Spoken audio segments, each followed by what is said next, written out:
Écoute-moi bien, mon garçon.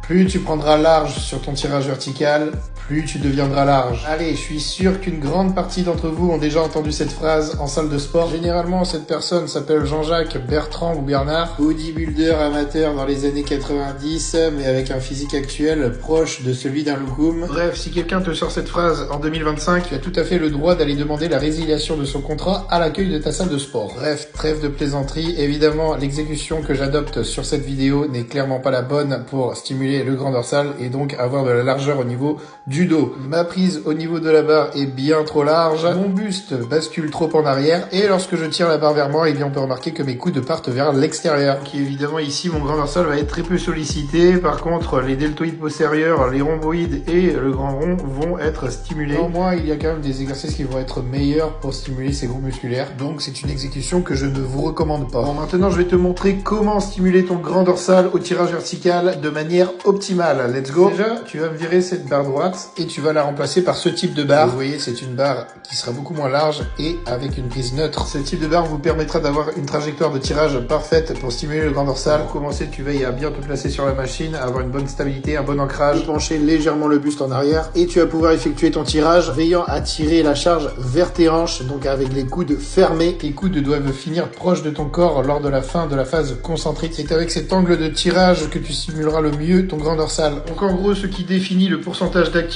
des différents groupes musculaires du dos sera la largeur de ta prise, la position de ton buste, ton angle de tirage et la position de tes coudes. Et là, tu vas me dire, oui, mais yo, t'es gentil, mais toutes les salles de sport n'ont pas ce type de barre. Eh bien, ce que tu peux faire, c'est reprendre ta barre droite et adopter une prise supination largeur d'épaule. C'est une prise qui facilitera votre tirage avec les coudes fermés. Donc, je rappelle, on tire vers les hanches. Attention avec cette prise quand même, les biceps seront davantage sollicités. Potentiellement, le pourcentage d'activation au niveau du grand dorsal sera peut-être un peu plus faible que lors de la prise neutre. Autre variante, tu peux le faire en prise pronation, mais avec une prise pas trop large, un tout petit peu plus large que la largeur de vos épaules, et toujours en veillant à garder les coudes bien fermés lors de la phase concentrique, lorsque vous tirez la barre vers vous. La dernière variante, probablement la meilleure d'ailleurs, c'est de le faire avec une poignée pour un travail en unilatéral. Là, évidemment, vous aurez une liberté de mouvement que vous n'aurez pas forcément avec les autres prises, donc là, vous pouvez avoir l'angle de tirage parfait pour stimuler votre grand dorsal. Attention quand même, avec le travail en unilatéral, le fait d'avoir une très bonne liberté de mouvement, et parfois certaines font l'erreur de décrocher trop l'épaule en fin de phase excentrique, ce qui n'est pas forcément une bonne chose puisque vous perdrez de la tension au niveau du grand dorsal. Donc oui, mettez de l'amplitude, mais pas trop quand même. Voilà followers, j'espère que tu auras apprécié cette vidéo et que tu auras appris des choses.